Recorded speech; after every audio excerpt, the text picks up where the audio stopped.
में बात करेंगे छत्तीसगढ़ की खबरों की।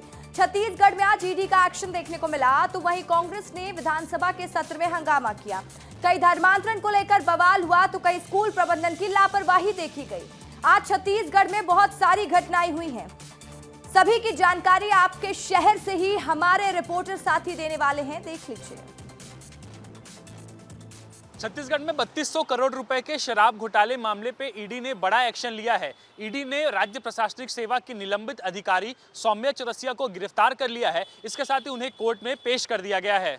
ईडी के वकील सौरभ पांडे के मुताबिक शराब घोटाले में करीब 115 करोड़ रुपए लक्ष्मी नारायण बंसल, पप्पू बंसल के माध्यम से सौम्या चौरसिया तक आए थे, जिसमें के श्रीवास्तव के माध्यम से 72 करोड़ रुपए हवाला किए गए। इसके साथ ही 43 करोड़ रुपए सौम्या चौरसिया को मिलने का जिक्र किया गया है। रजनीकांत तिवारी के कोयला घोटाले में मिली डायरी के माध्यम से ये तमाम खुलासे हुए हैं। फिलहाल ईडी रिमांड पर लेकर आगे की पूछताछ जो है वो सौम्या चौरसिया से करने वाली है। लक्ष्मी नारायण बंसल के माध्यम से मिले गए पैसे को सौम्या चौरसिया ने कहां उपयोग किया और हवाला के माध्यम से पैसे कहां भेजे, ये तमाम वो सवाल है जिनको अगले 3 दिनों में ईडी जो है वो पूछताछ करती हुई नजर आएगी। फिलहाल कोर्ट की तरफ से 3 दिनों की रिमांड की स्वीकृति आज दी गई है। से जुड़ा मामला अब बवाल और हिंसा में बदल गया है। गांव के सरपंच द्वारा अपने धर्मांतरित पिता के शव को जबरन दफनाने को लेकर दो गुट आमने सामने आ गए हैं। कांकेर में धर्मांतरण के खिलाफ लोगों में भारी आक्रोश देखने को मिला। धर्मांतरित पिता के शव को जबरन गांव में दफनाने पर विवाद इतना बढ़ गया कि आमा बेड़ा में दो पक्षों में जमकर मारपीट हुई। तनाव की स्थिति बढ़ती देख मौके पर पुलिस का अमला पहुंचा, लेकिन लोगों की भीड़ पूरे तरीके से बेकाबू थी। पुलिस कर्मी भी घायल हुए। बता दें कि इससे पहले सोमवार को भी खूब बवाल हुआ था। जैसे ही सरपंच ने बिना गांव वालों को सूचना दिए शव को दफन करवाया, बड़ी संख्या में लोग मौके पर पहुंचे और शव दफनाने का जोरदार विरोध शुरू हो गया।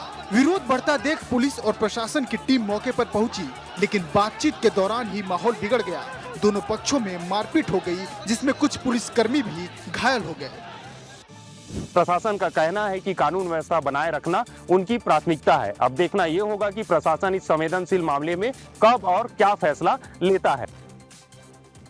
छत्तीसगढ़ विधानसभा के अंतिम दिन काफी हंगामेदार रहा, क्योंकि कांग्रेस के विधायकों ने नेशनल हेराल्ड मामले में जमकर प्रदर्शन किया। क्या कुछ रहा अंतिम दिन, देखिए इस रिपोर्ट में। विधानसभा के शीतकालीन सत्र के चौथे दिन प्रश्नकाल शुरू होते ही विपक्ष के विधायकों ने हंगामा कर दिया।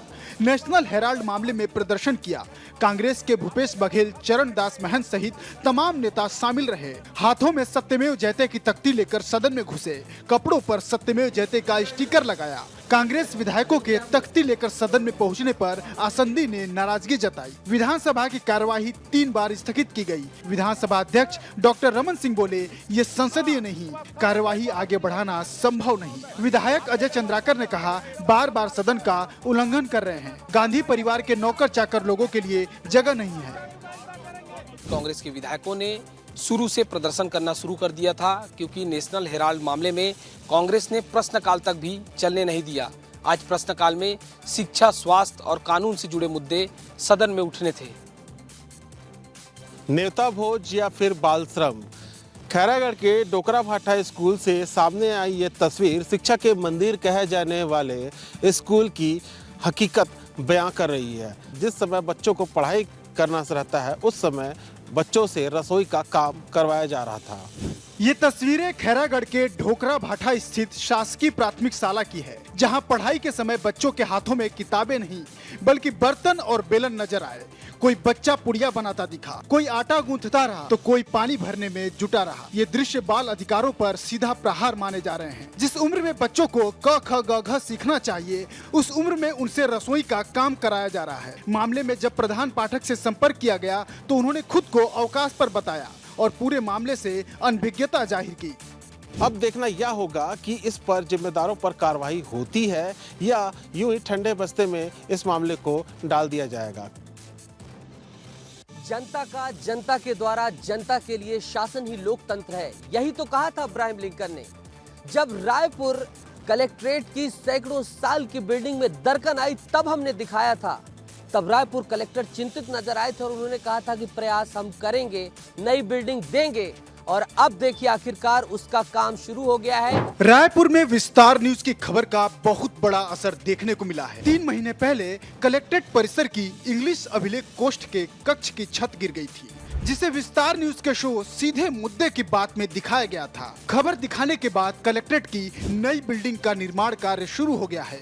आज रायपुर कलेक्टर गौरव सिंह ने नई बिल्डिंग के निर्माण का मुआयना किया। इसके साथ ही पुराने एसएसपी कार्यालय के शिफ्टिंग का काम भी शुरू हो गया है।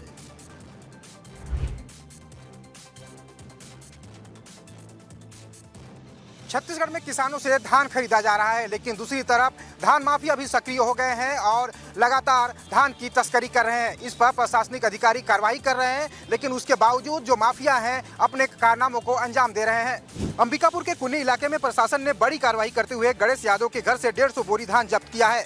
जब धान का वजन करीब 60 क्विंटल बताया जा रहा है, जिसकी अनुमानित कीमत 1,43,000 रुपए बताई गई है। एसडीएम वंशी नेताम के मार्गदर्शन में नायब तहसीलदार उमेश तिवारी और खाद्य निरीक्षक सतपाल सिंह ने मौके पर पहुंचकर यह कार्रवाई की है। वहीं पेंड्रा से अवैध धान परिवहन का एक मामला सामने आया है। मध्य प्रदेश से लाई जा रही धान की खेप को प्रशासन ने दबिश देकर यहां पकड़ा है। दरमोहली गांव के झाड़ू टोला जंगल में धान से भरा पिकअप वाहन छुपाया गया था, जिसमें 66 बोरी धान लदी हुई थी। दरमोहली निवासी भरत राठौर को धान तस्करी करते हुए पकड़ा गया, लेकिन चौंकाने वाली तस्वीरें शक्ति जिले से भी सामने आई हैं। आरोप है कि यहां दिन दहाड़े और रात के अंधेरे में सैकड़ों क्विंटल धान जिले से बाहर भेजा जा रहा है। देखने वाली बात होगी कि आखिर प्रशासन किस तरीके से बड़े माफियाओं के खिलाफ कार्रवाई करता है, क्योंकि सरकार का एक बड़ा बजट धान खरीदी में लग रहा है।